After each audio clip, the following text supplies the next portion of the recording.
Welcome to my channel. আজকে আমি রান্না করে দেখাবো সর্ষে বাটা দিয়ে বাটা মাছ। প্রথমে মাছটাকে ভালো করে ধুয়ে নুন হলুদ মাখিয়ে রাখতে হবে। তারপরে কড়াইতে সর্ষের তেল দিয়ে মাছটাকে ভালো করে লাল করে ভাজতে হবে, ভেজে তুলে রাখতে হবে।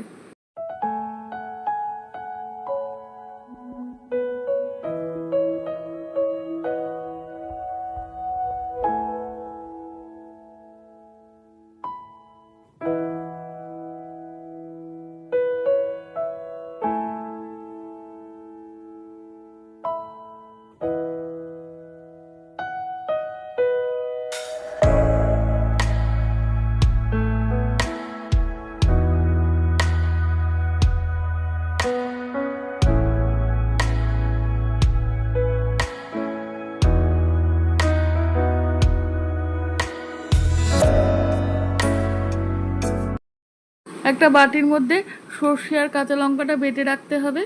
তারপরে কড়াইতে সর্ষের তেল দিয়ে কালো জিরে ফোড়ন দিয়ে তারপরে সরু সরু করে আলু কেটে রেখেছিলাম, আলুটা দিয়ে দিতে হবে। আলুটা একটু লাল লাল করে ভেজে সর্ষে যে বাটাটা রেখেছিলাম সেটা দিয়ে দিতে হবে। ভালো করে নাড়িয়ে হলুদ গুঁড়ো, জিরের গুঁড়ো, আদা বাটা দিতে হবে, দিয়ে আবার নাড়তে হবে। নাড়িয়ে অল্প করে জল দিয়ে দিতে হবে। জল দিয়ে ভাজা মাছগুলো দিয়ে দিতে হবে। তারপরে সামান্য স্বাদ মতো নুন দিতে হবে।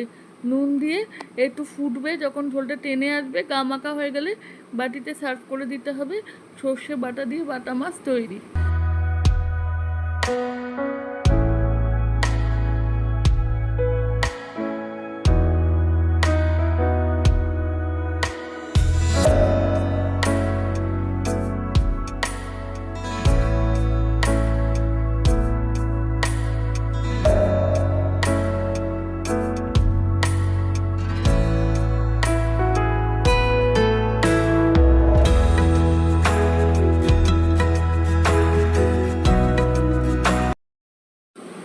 ভিডিওটা ভালো লাগলে লাইক, কমেন্ট অ্যান্ড সাবস্ক্রাইব করে দেবেন। Thank you.